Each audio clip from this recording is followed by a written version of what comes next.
Mi hija llegó a mi casa en la tarde de mi cumpleaños con una tarta de manzana hermosa entre sus manos. Perdona la demora, mamá, dijo sin entrar, casi huyendo después de entregármela. Insistió 3 veces que la comiera ese mismo día, que no la guardara. Horas después, mi teléfono explotó con sus llamadas desesperadas. ¿Te gustó la tarta? ¿Ya la comiste, mamá?, preguntaba con voz temblorosa. Para no parecer una madre desagradecida, le dije, era pequeña, así que la di a tu esposo y tus niños. Silencio. Un silencio tan pesado que podía sentirlo a través del teléfono. Y entonces el grito. Un grito que siguió me heló la sangre. ¿Qué hiciste, vieja? ¿Se la diste a mis hijos? Nunca me había llamado así. Nunca había escuchado tanto pánico en su voz. Y en ese momento supe que algo estaba terriblemente mal con esa tarta que mi propia hija me había dado.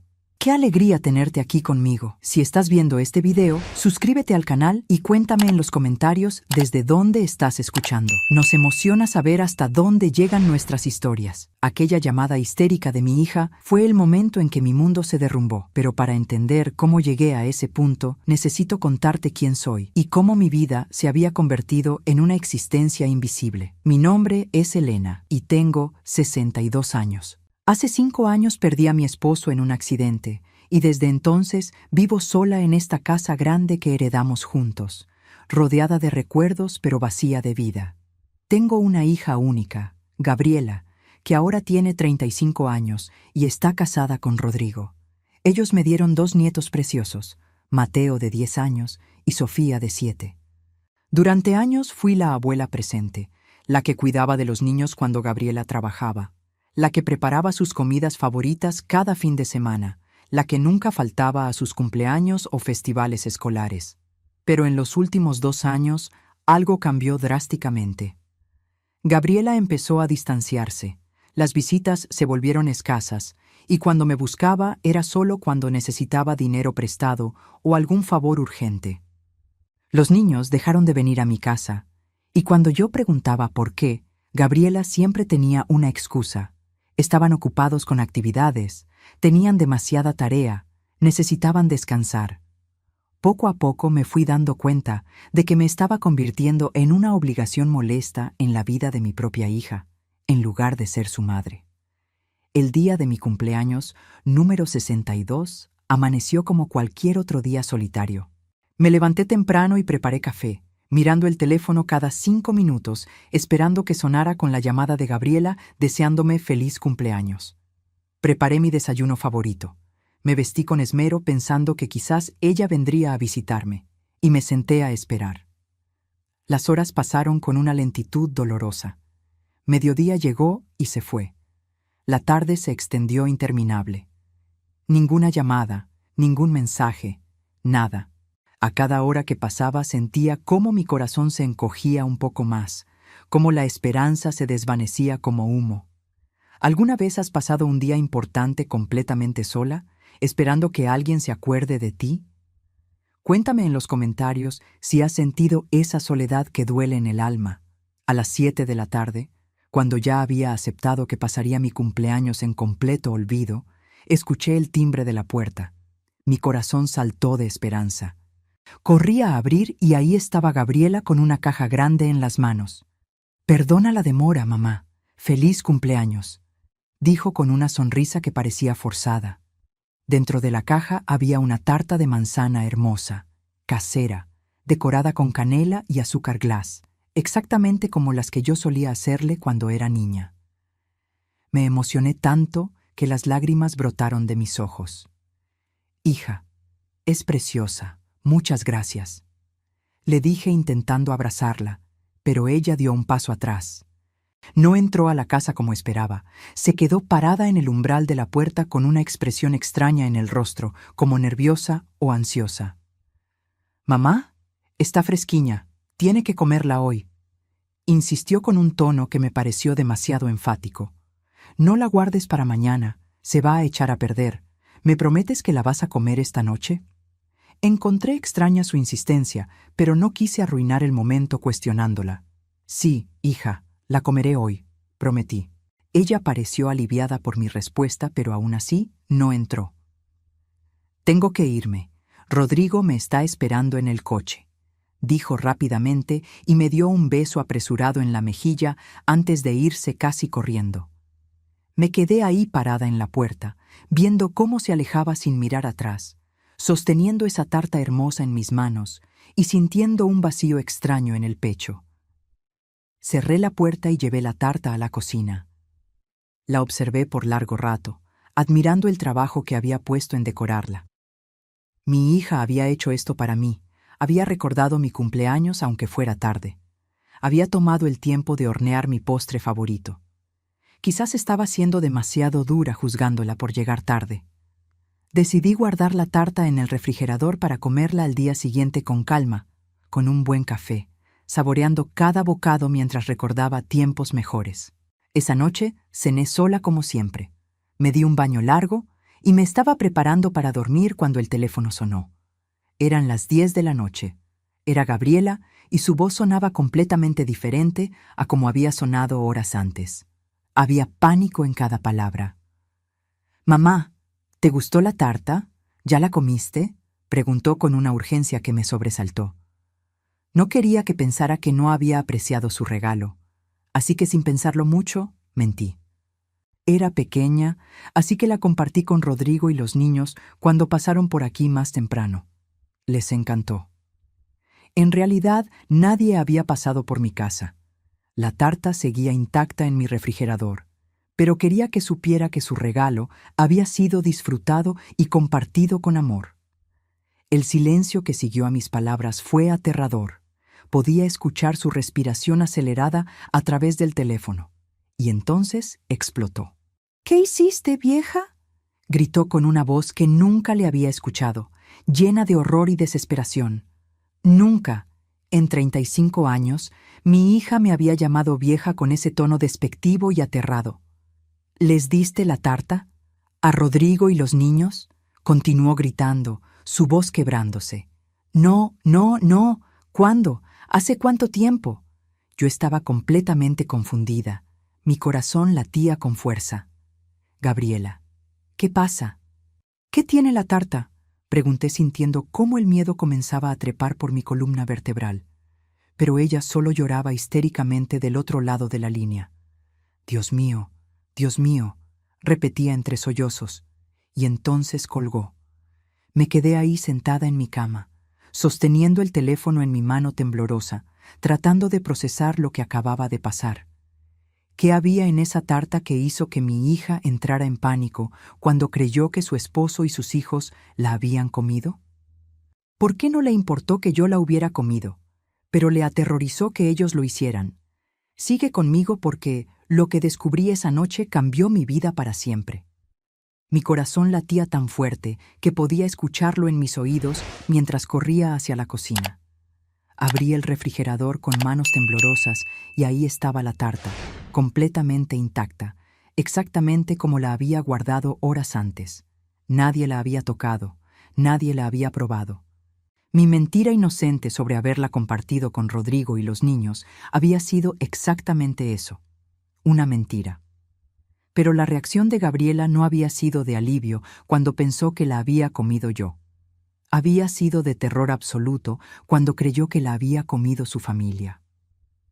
Saqué la tarta del refrigerador y la coloqué sobre la mesa de la cocina bajo la luz brillante. La examiné cuidadosamente, buscando algo fuera de lo común. Se veía perfectamente normal, olía delicioso a canela y manzana, la masa estaba dorada y apetitosa. Pero la reacción de Gabriela había sido de pánico puro. Empecé a conectar los puntos en mi mente como piezas de un rompecabezas macabro. Gabriela había insistido múltiples veces en que comiera la tarta ese mismo día, que no la guardara, que la consumiera de inmediato. Había llamado pocas horas después preguntando específicamente si ya la había comido. Y cuando pensó que Rodrigo y los niños la habían probado, entró en una histeria que solo podía significar una cosa: había algo malo, algo terriblemente malo en esa tarta. Mi teléfono empezó a sonar insistentemente. Era Gabriela llamando 1, 2, 3 veces seguidas. No contesté. No podía. Estaba en shock procesando la posibilidad horrible que se formaba en mi mente. Los mensajes empezaron a llegar uno tras otro. Mamá, contesta. Por favor, es urgente. Necesito saber si Rodrigo está bien. Los niños, ¿están bien los niños? Por favor, dime que están bien. A veces confiamos demasiado en quien no debemos, ¿verdad? ¿Alguna vez has descubierto que alguien que amas te traicionó de la peor manera posible? Leí esos mensajes con las manos temblando y sentí cómo mi mundo se partía en dos. Gabriela estaba desesperada por saber si Rodrigo y los niños estaban bien, si habían comido la tarta. Pero en ningún mensaje preguntaba por mí. En ningún momento mostró preocupación por si yo la había consumido. La verdad me golpeó como un puño en el estómago. Mi propia hija había puesto algo en esa tarta con la intención de hacerme daño, quizás incluso de matarme. Y solo entró en pánico cuando creyó que sus seres queridos habían sido las víctimas en lugar de mí. Me senté en el piso de la cocina, abrazando mis rodillas, sintiendo cómo las lágrimas rodaban por mis mejillas. No podía ser real, no podía ser que la niña que había crecido en mi vientre, que había amamantado, que había criado con todo mi amor y sacrificio, hubiera intentado asesinarme, pero todas las evidencias apuntaban exactamente a eso. Pasé la noche sin dormir, mirando esa tarta como si fuera una bomba que podía explotar en cualquier momento. Al amanecer, tomé una decisión. Necesitaba saber con certeza qué contenía esa tarta antes de confrontar a Gabriela o hacer cualquier otra cosa. Recordé que una vieja amiga mía, Patricia, trabajaba como farmacéutica en un laboratorio. Con mucho cuidado, usando guantes de cocina, corté un pequeño pedazo de la tarta y lo guardé en un contenedor hermético. Llamé a Patricia y le pedí que me hiciera un favor enorme sin hacer preguntas. Ella aceptó, preocupada por el tono de mi voz. Le llevé la muestra esa misma mañana, diciéndole solo que sospechaba que había algo extraño en un alimento que me habían dado y que necesitaba estar segura antes de consumirlo. Patricia prometió analizarlo de inmediato y darme los resultados en 24 horas. Mientras esperaba los resultados, mi mente no paraba de darle vueltas a todo. Recordaba los años que había dedicado a Gabriela después de que su padre murió. Trabajaba doble turno para poder pagarle una universidad particular, para darle la vida que merecía. Vendí joyas que mi esposo me había regalado para poder darle el enganche de su apartamento cuando se casó. Cuidaba de sus hijos sin cobrarle un peso mientras ella y Rodrigo trabajaban. Nunca le pedí nada a cambio, solo que me amara como yo la amaba. Y ahora esto. El teléfono de Patricia sonó exactamente 24 horas después. «Elena», dijo con una voz grave y preocupada, «necesito que me digas la verdad. ¿De dónde sacaste esta muestra?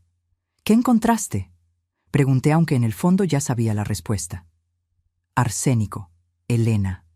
Esta tarta tiene arsénico mezclado en la masa. Es una dosis letal. Si hubieras comido aunque sea un pedazo pequeño, estarías muerta o agonizando en un hospital en este momento. ¿Comiste algo de esto? Dime la verdad, porque necesitas atención médica inmediata si lo hiciste». «No comí nada», respondí con voz hueca. «Pero necesito que guardes esa muestra y todos los resultados del análisis. Los voy a necesitar». Colgué el teléfono y me quedé sentada en mi sala, viendo cómo la luz del atardecer se filtraba por las ventanas. Mi hija había intentado envenenarme. Mi propia hija, la niña a quien había dado la vida, había preparado una tarta con arsénico y me la había entregado en mi cumpleaños con una sonrisa en el rostro. Había intentado asesinarme y solo le importó cuando creyó que había matado a su esposo e hijos por error. En ese momento, supe que necesitaba entender por qué. Necesitaba saber qué la había llevado a tomar una decisión tan monstruosa. Contraté a un investigador privado, un hombre discreto que me había ayudado años atrás con un asunto legal. Le pedí que investigara la vida de Gabriela y Rodrigo, que descubriera qué estaba pasando en sus vidas que pudiera llevarlos a querer mi muerte. Los resultados llegaron una semana después y fueron devastadores. ¿Qué secretos descubriría sobre mi propia familia? ¿Hasta dónde llegaba la traición? El investigador se sentó frente a mí en mi sala y abrió una carpeta gruesa llena de documentos, fotografías y grabaciones. «Señora Elena», comenzó con voz seria. Lo que voy a contarle no será fácil de escuchar. ¿Está segura de que quiere saber? Asentí con firmeza. Necesitaba la verdad completa, sin importar cuánto doliera. Su yerno Rodrigo tiene una adicción al juego que ha estado ocultando durante años, explicó mostrándome extractos bancarios y fotografías de Rodrigo entrando y saliendo de casinos. Debe más de 2 millones de pesos entre casas de apuestas, préstamos ilegales y tarjetas de crédito. La casa donde viven está hipotecada hasta el tope. Tienen cobradores amenazándolos constantemente, algunos bastante peligrosos. Están al borde de la bancarrota total. Mientras cuento todo esto, pienso en dónde estarás escuchándome ahora mismo. Escribe el nombre de tu ciudad en los comentarios. Me consuela saber que mi historia viaja hasta donde tú estás. Miré los documentos con manos temblorosas. Todo ese tiempo que Gabriela me pedía dinero prestado para emergencias o para gastos de los niños, en realidad estaba tratando de tapar las deudas de su esposo. Pero hay más, continuó el investigador. Su casa, la casa donde usted vive, vale aproximadamente 8 millones de pesos según tasaciones recientes. Es una propiedad muy codiciada en esta zona, y según el testamento que usted tiene registrado, todo pasa a Gabriela cuando usted muera. Sentí que el aire se me escapaba de los pulmones. Encontramos conversaciones entre Rodrigo y Gabriela, dijo el investigador sacando su teléfono y reproduciendo un audio. Era la voz de Rodrigo, clara y fría. Tu madre no va a vivir para siempre, Gabriela. Esa casa nos salvaría de todo esto. 8 millones es más que suficiente para pagar todas las deudas y empezar de nuevo. Nadie va a sospechar nada. Es una mujer mayor. Podría ser un infarto, un accidente, cualquier cosa.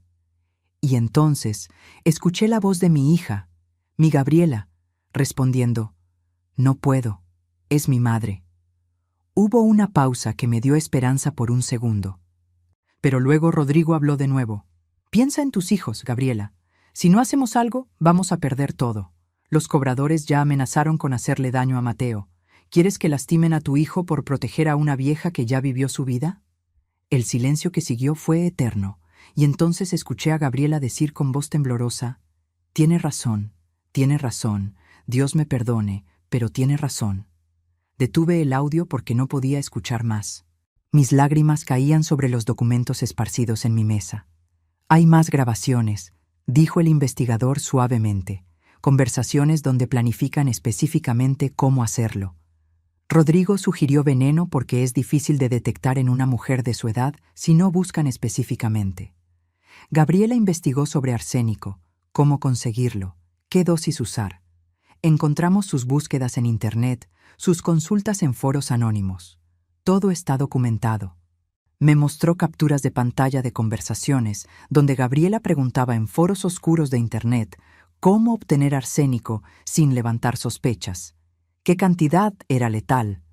¿Cómo mezclarlo en alimentos sin que el sabor delatara su presencia? Mi hija había pasado semanas, quizás meses, planeando meticulosamente mi asesinato. Los últimos mensajes son de hace 2 semanas, continuó el investigador. Rodrigo presionando a Gabriela para que actuara pronto porque los cobradores estaban perdiendo la paciencia. Él le dijo textualmente, hazlo en su cumpleaños. Será el regalo perfecto.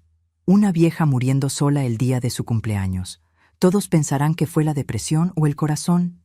Y Gabriela respondió, lo haré. Cerré los ojos tratando de contener el dolor que amenazaba compartirme en dos. Mi hija no solo había planeado matarme, había elegido específicamente el día de mi cumpleaños para hacerlo, convirtiendo lo que debería ser una celebración de mi vida en el día de mi muerte. Hay algo más que debes saber, dijo el investigador con voz aún más seria. Encontramos mensajes donde Gabriela y Rodrigo hablan de usted de manera muy despectiva. Él la llama la vieja estorbo y ese desperdicio de espacio. Gabriela se refiere a usted como la carga. Discuten sobre cómo usted les arruinó la vida al no morir de forma natural cuando su esposo falleció. Rodrigo dice que usted no sirve para nada excepto estar sentada en esa casa cara esperando morirse. Y lo peor es que están enseñando a sus hijos a pensar igual. Hay grabaciones de Gabriela diciéndoles a Mateo y Sofía que usted es pesada, que no deben visitarla mucho porque la abuela es aburrida y vieja. Cada palabra era una puñalada directa a mi corazón. Los nietos que yo adoraba estaban siendo envenenados contra mí, no con arsénico, sino con palabras llenas de desprecio y mentiras. Pasé días encerrada en mi casa, procesando toda esta información, llorando hasta que no me quedaban más lágrimas, sintiendo cómo el dolor de la traición me consumía desde adentro. Había dedicado mi vida entera a Gabriela. Después de que mi esposo murió, ella era mi razón de vivir. Trabajé hasta que mis manos dolían para darle todo lo que necesitaba. Sacrifiqué oportunidades de rehacer mi vida, de encontrar compañía, de viajar, de hacer las cosas que siempre quise hacer, todo para estar disponible para ella y sus hijos. Y ella me pagó con traición, con desprecio y con un intento de asesinato. Pero entonces, en medio de mi dolor, algo cambió dentro de mí. La tristeza comenzó a transformarse en algo diferente, algo más fuerte. Rabia, indignación, un deseo ardiente de justicia. Gabriela había intentado matarme y solo había entrado en pánico cuando creyó que había matado a las personas equivocadas. No había mostrado ni un ápice de arrepentimiento por planear mi muerte, solo terror de haber envenenado a su esposo e hijos por error. Si iba a la policía ahora mismo con todas las pruebas, Gabriela y Rodrigo irían a prisión. Pero eso parecía demasiado fácil, demasiado rápido. Quería que Gabriela sintiera aunque fuera una fracción del dolor que yo estaba sintiendo. Quería que experimentara el terror, la culpa, el peso de sus acciones. Y entonces se me ocurrió un plan. Un plan que haría que Gabriela viviera con la creencia de que había asesinado a su propia madre, que cargara con esa culpa, que sintiera el horror de lo que había hecho.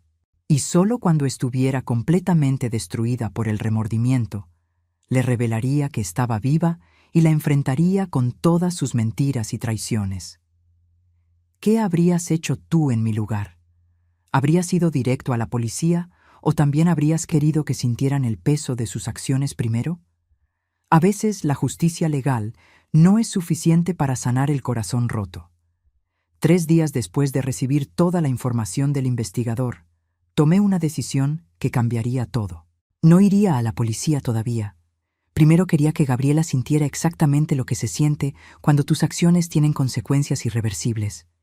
Quería que viviera con la creencia de que había asesinado a su propia madre con sus propias manos. Llamé a Gabriela usando un tono de voz débil y tembloroso. Había practicado frente al espejo hasta que sonaba convincentemente enferma. «Hija», dije cuando contestó, «no me siento bien, no me siento nada bien». Hubo un silencio tenso del otro lado de la línea. «¿Qué te pasa, mamá?», preguntó con voz cautelosa, casi temerosa. «Tengo dolores terribles en el estómago, mareos constantes, no puedo levantarme de la cama sin sentir que voy a desmayarme», expliqué, dejando que mi voz se quebrara. «Empezó hace 2 días y cada vez está peor». Podía escuchar su respiración acelerarse. «¿Fuiste al médico?», preguntó. «Sí, fui ayer. Me hicieron análisis de sangre, pero los resultados no salen hasta mañana. El doctor está confundido.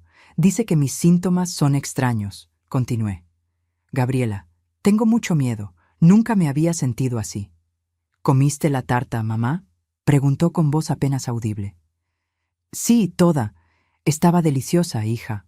La comí durante 2 días. Fue lo último rico que comí antes de empezar a sentirme mal», respondí y escuché cómo contenía un sollozo del otro lado. Durante los días siguientes mantuve el teatro. La llamaba diariamente, reportando cómo mi condición empeoraba progresivamente. «Estoy vomitando sangre, hija. El médico está alarmado. Ya no puedo retener ni agua.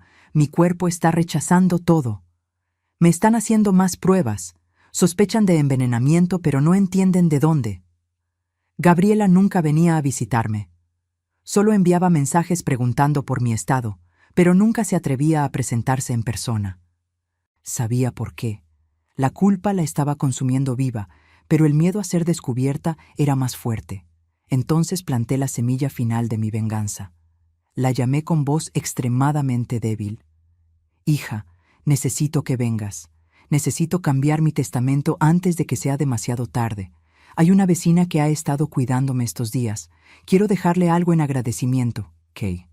La respuesta de Gabriela fue exactamente la que esperaba. Mamá, no digas esas cosas.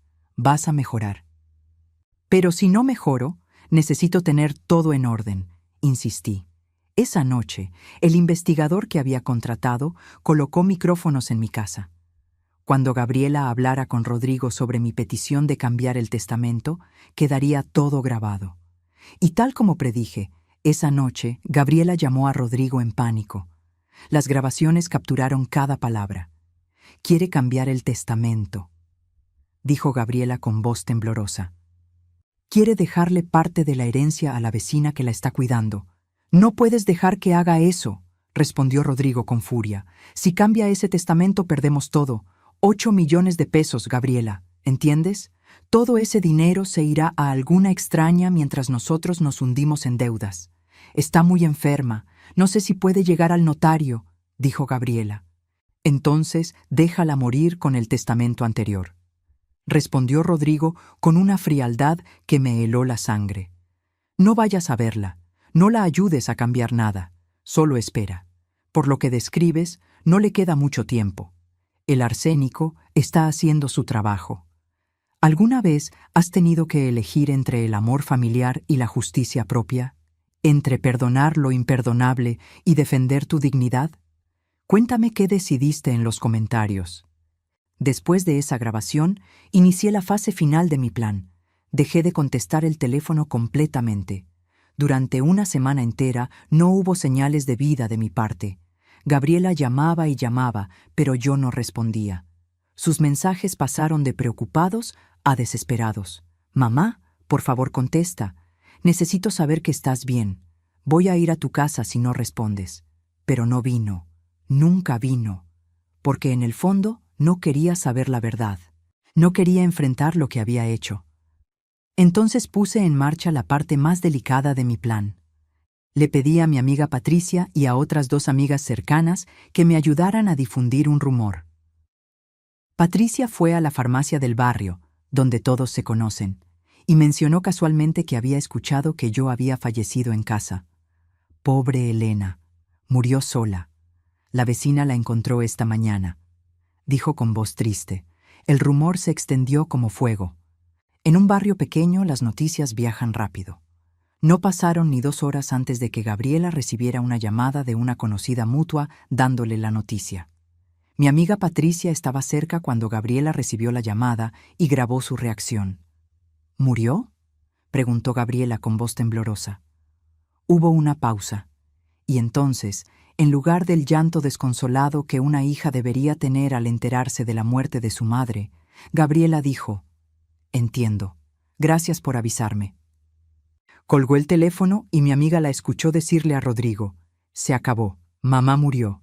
«¿Y?», preguntó Rodrigo. «¿Cómo te sientes?». «Aliviada», respondió Gabriela. «Me siento aliviada. Por fin se acabó esta agonía de esperar. Ahora podemos solucionar todo». No hubo lágrimas, no hubo dolor genuino, solo alivio de que su plan había funcionado y pronto tendrían acceso a los 8 millones de pesos de mi casa. Organicé un falso velorio con la ayuda de mis amigas más cercanas. Dijimos que el cuerpo estaba en el Instituto Médico Legal, esperando autopsia de rutina, pero que haríamos una ceremonia sin cuerpo presente para que la familia y amigos pudieran despedirse. Gabriela y Rodrigo llegaron al velorio vestidos de negro. Gabriela tenía los ojos secos, aunque intentaba parecer afligida frente a los demás. Rodrigo miraba alrededor, evaluando quiénes habían venido, calculando, siempre calculando. Se sentaron en primera fila, recibiendo pésames de personas que no sabían la verdad. Y entonces, justo cuando el supuesto servicio iba a comenzar, hice mi entrada. Entré al salón vestida con un traje elegante, completamente viva, completamente sana, completamente lista para confrontarlos. El silencio que cayó sobre la sala fue absoluto. ¿Puedes imaginar la escena que estaba a punto de desarrollarse? El momento en que una madre resucitada confronta a la hija que intentó asesinarla. El silencio en esa sala funeraria fue ensordecedor. Todas las conversaciones se detuvieron de golpe cuando crucé el umbral. Los ojos de cada persona presente se abrieron con shock absoluto al ver a la supuesta difunta caminando con paso firme hacia el frente de la sala. Pero ninguna mirada fue tan impactante como la de Gabriela. Mi hija me vio y el color se drenó completamente de su rostro. Sus labios se abrieron pero no salió ningún sonido. Sus manos comenzaron a temblar incontrolablemente y entonces, como si sus piernas hubieran dejado de sostenerla, se desplomó en su asiento con los ojos rodando hacia atrás. Se había desmayado. Rodrigo, por su parte, intentó levantarse como si fuera a huir, pero dos hombres que yo había posicionado estratégicamente en las salidas bloquearon su camino. Eran guardias de seguridad que había contratado específicamente para este momento. Caminé lentamente hacia el frente, dejando que cada paso resonara en el silencio absoluto. La gente murmuraba confundida. Algunos pensaban que estaban viendo un fantasma. Otros simplemente no podían procesar lo que sus ojos les mostraban. «Sorpresa, hija», dije cuando llegué frente a Gabriela, que estaba siendo atendida por Rodrigo, que le daba palmadas desesperadas en las mejillas. «¿Pensabas que estaba muerta? ¿Esperabas heredar mi casa esta semana?» Gabriela abrió los ojos lentamente. Me miró como si efectivamente estuviera viendo un espectro y comenzó a temblar de pies a cabeza. «No, no es posible», murmuró. «Estás muerta. Te envenenaste con la tarta. Moriste». El murmullo de la gente se intensificó. ¿Envenenamiento? ¿Tarta? ¿De qué estaba hablando? Saqué de mi bolso la caja que había guardado cuidadosamente. Dentro estaba un pedazo de la tarta original, preservado en un contenedor sellado, junto con todos los resultados del laboratorio. «Esta tarta, Gabriela», dije levantándola para que todos pudieran ver. «La tarta de manzana que me regalaste por mi cumpleaños. La tarta que insististe tanto que comiera ese mismo día. Esta hermosa tarta casera que preparaste con tus propias manos». Abrí el sobre con los resultados del laboratorio y leí en voz alta para que todos escucharan. Análisis toxicológico. Presencia de arsénico en concentración letal. Cantidad suficiente para causar la muerte en un adulto promedio en un periodo de 24 a 48 horas. Los jadeos de horror llenaron la sala. La gente comenzó a alejarse de Gabriela y Rodrigo como si fueran apestados. Mi propia hija intentó asesinarme, continué con voz fuerte y clara. Y planificó mi muerte durante semanas, investigó cómo conseguir veneno, calculó la dosis exacta y horneó ese veneno en una tarta que me entregó con una sonrisa el día de mi cumpleaños. «No, Rodrigo me obligó», balbuceó Gabriela intentando levantarse, pero sus piernas no la sostenían. Las deudas, los cobradores, íbamos a perder todo. Así que decidieron que era más fácil matarme que enfrentar las consecuencias de la adicción al juego de tu esposo, dije. Entonces saqué mi teléfono y reproduje en voz alta las grabaciones que el investigador había recopilado. La voz de Rodrigo llenó la sala. «Tu madre no va a vivir para siempre, Gabriela. Esa casa nos salvaría de todo esto. Nadie va a sospechar nada. Es una mujer mayor». Y luego la voz de Gabriela respondiendo: tiene razón, Dios me perdone, pero tiene razón». Reproduje grabación tras grabación. Sus conversaciones sobre cómo el arsénico era difícil de detectar, sobre cómo elegir mi cumpleaños para hacerlo, sobre cómo yo era un estorbo y una carga, sobre cómo estaban enseñando a mis nietos a despreciarme. Cada palabra era un clavo en el ataúd de su defensa. Gabriela lloraba histéricamente ahora, no de arrepentimiento, sino de terror de ser descubierta. «Lo siento, mamá. Lo siento mucho». Sollozaba. Estaba desesperada, no sabía qué hacer, las amenazas, el dinero. ¿Y en algún momento pensaste en pedirme ayuda? Pregunté con voz quebrada por primera vez. ¿En algún momento se te ocurrió que yo, tu madre, la mujer que dio todo por ti, podría haberte ayudado a salir de esto sin tener que matarme?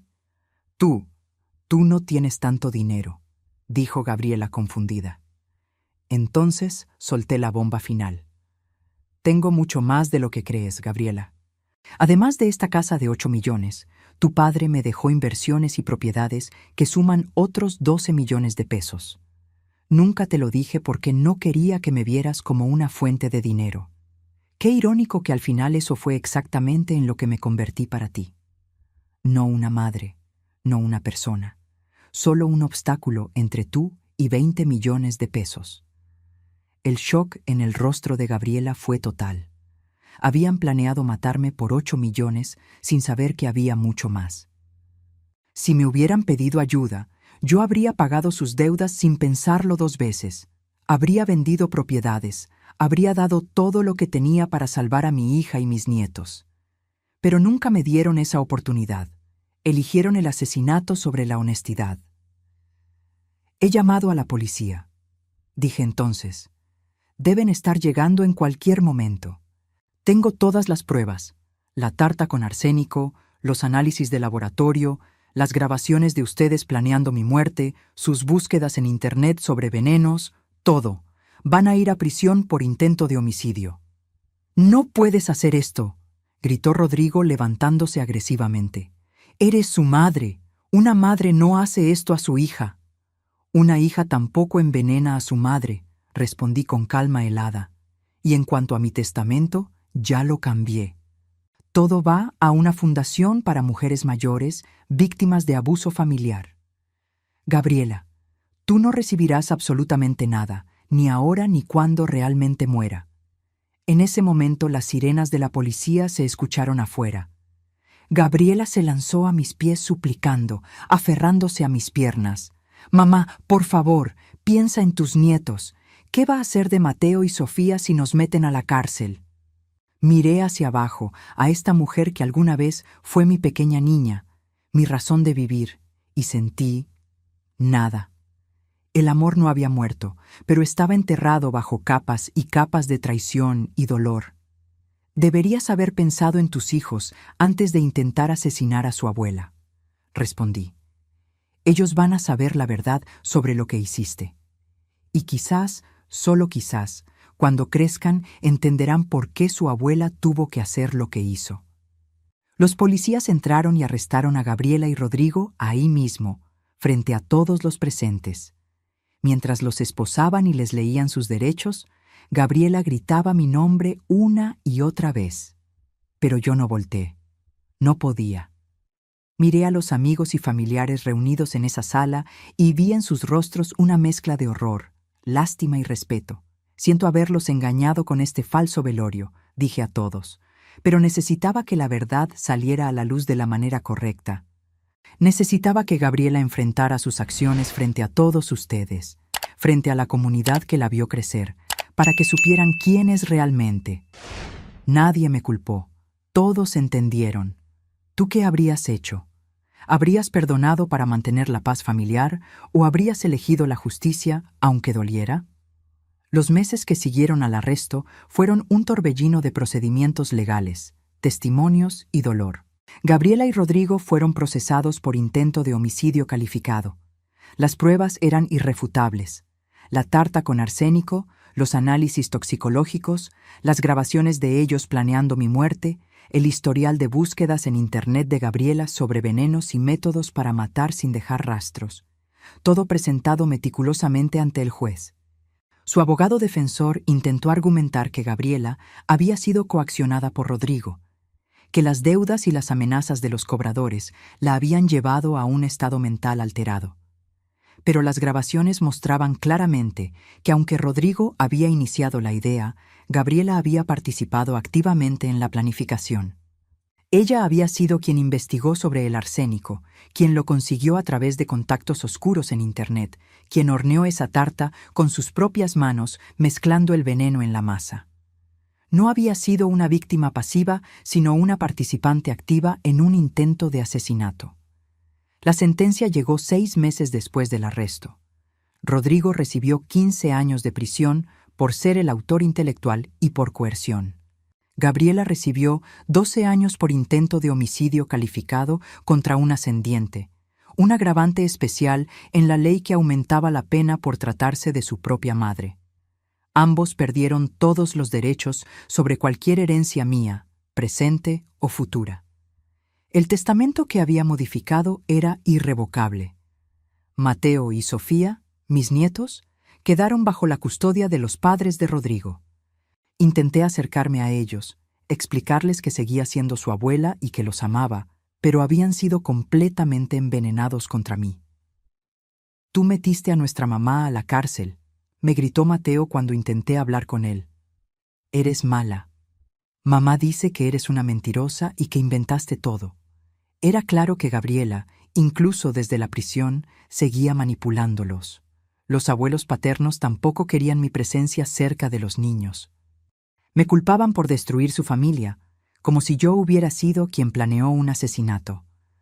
Tuve que aceptar la dolorosa realidad de que había perdido no solo a mi hija, sino también a mis nietos. Pero en medio de todo ese dolor, algo inesperado sucedió. Tomé la decisión de vender la casa grande donde había vivido durante tantos años. Estaba llena de recuerdos, algunos hermosos de cuando mi esposo vivía y Gabriela era pequeña, pero ahora también estaba manchada por la traición y el intento de asesinato. Compré un apartamento más pequeño pero cómodo, perfecto para una mujer sola, y con parte del dinero de la venta doné una cantidad significativa a un refugio para mujeres mayores víctimas de abuso familiar. Para que nadie más sea descartada como lo fui yo, dije al hacer la donación. Comencé a trabajar como voluntaria en ese refugio, compartiendo mi historia con otras mujeres que habían sido explotadas, abusadas o abandonadas por sus propias familias. Descubrí que mi dolor podía tener un propósito, que mi experiencia podía ayudar a otras a reconocer las señales de abuso antes de que fuera demasiado tarde. Conocí a mujeres increíbles, todas con historias devastadoras, pero también con una fuerza interior que las había mantenido vivas. Nos convertimos en una familia elegida, apoyándonos mutuamente en los días difíciles y celebrando juntas las pequeñas victorias. Un año después del juicio, recibí una carta desde la prisión. Era de Gabriela. Una carta larga, escrita en páginas y páginas con letra temblorosa. En ella se disculpaba profusamente. Decía que la terapia obligatoria en prisión le había abierto los ojos sobre lo monstruosa que había sido su decisión. Hablaba de cómo la codicia y la desesperación la habían cegado, de cómo había permitido que Rodrigo la manipulara hasta convertirla en alguien irreconocible. Decía que no esperaba perdón, pero que necesitaba que supiera que el remordimiento la consumía cada día, que veía mi cara cada vez que cerraba los ojos, que había perdido todo, su libertad, sus hijos, su dignidad, y merecía cada segundo de sufrimiento. Leí esa carta varias veces, sintiendo cómo las lágrimas corrían por mi rostro. ¿Tú también has tenido que decidir si perdonar lo imperdonable? ¿Has estado en esa encrucijada entre el amor y la justicia? Después de mucho pensarlo, decidí visitarla en prisión. Fue una de las cosas más difíciles que he hecho en mi vida. Ver a mi hija vestida con el uniforme de la cárcel, más delgada, con ojeras profundas, envejecida 10 años en solo uno, me partió el corazón a pesar de todo lo que había hecho. Nos sentamos frente a frente, separadas por una mesa metálica. «Mamá», dijo con voz quebrada, «perdóname. Sé que no lo merezco, pero te lo pido de todas formas. Te perdono como persona», le dije después de un largo silencio.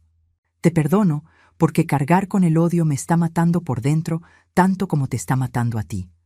Pero nuestra relación de madre e hija murió el día que pusiste arsénico en esa tarta. Eso no se puede resucitar, Gabriela. La confianza, una vez rota de esa manera, no se repara. Lo sé, sollozó ella. Lo sé y lo acepto. Solo necesitaba que supieras que lo siento, que desearía poder retroceder el tiempo y pedirte ayuda en lugar de escuchar a Rodrigo. Yo te habría ayudado, dije sintiendo mi propia voz quebrarse. Habría vendido propiedades, habría pagado cada peso de esas deudas, habría hecho cualquier cosa para salvar a mi familia. Pero nunca me diste esa oportunidad. Elegiste verme como un obstáculo en lugar de como tu madre. Nos quedamos en silencio por un momento, dos mujeres rotas por decisiones irreversibles, conectadas por sangre pero separadas por traición. No voy a abandonarte completamente, dije finalmente.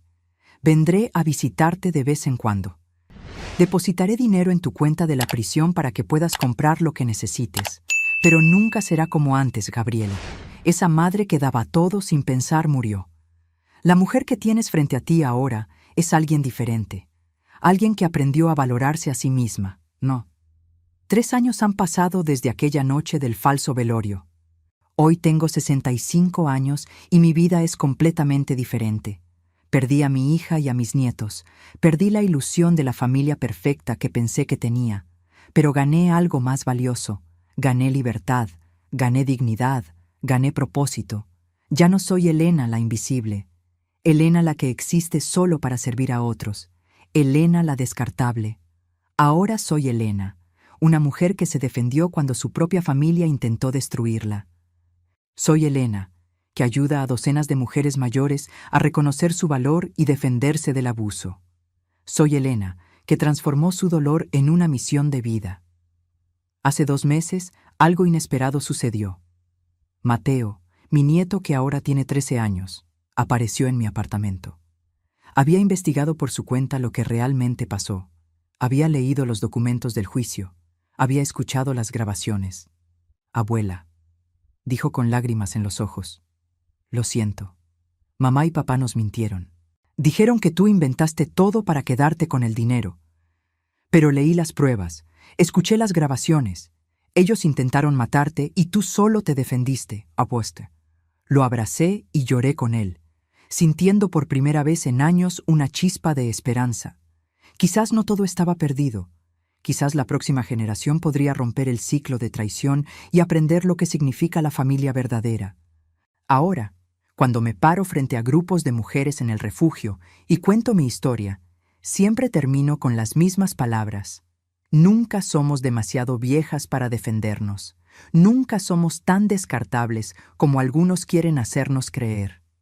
Nuestra vida, nuestra dignidad, nuestro valor como seres humanos vale infinitamente más que cualquier herencia, que cualquier casa, que cualquier cantidad de dinero. Y si nuestros propios hijos no pueden ver eso, entonces debemos encontrar la fuerza para protegernos de ellos, por doloroso que sea. El perdón no significa olvidar, no significa volver a poner tu cuello bajo la bota de quien intentó aplastarte. Significa liberar el veneno del odio de tu propio corazón sin permitir que quien te lastimó vuelva a tener poder sobre ti. Perdono a Gabriela por mi propia paz mental, pero nunca olvidaré lo que hizo y nunca volveré a ser la madre ingenua que fui. A todas las mujeres que están escuchando esto y que han sentido alguna vez que son invisibles, que son una carga, que no importan, ustedes importan. Su vida tiene valor. Y nunca, nunca es demasiado tarde para elegirse a ustedes mismas primero, para poner límites, para decir basta, para defenderse de quienes las lastiman, incluso si esas personas comparten su sangre. Porque al final del día, la familia verdadera no es la que comparte tu ADN, sino la que respeta tu dignidad, valora tu existencia y elige amarte no por lo que puedes darles, sino por quién eres. Si te gustó esta historia, haz clic en este próximo video que está apareciendo en la pantalla, porque la próxima traición supera todo lo que has visto hasta ahora. Y no te olvides suscribirte en el canal, para que no te pierdas ni una sola historia.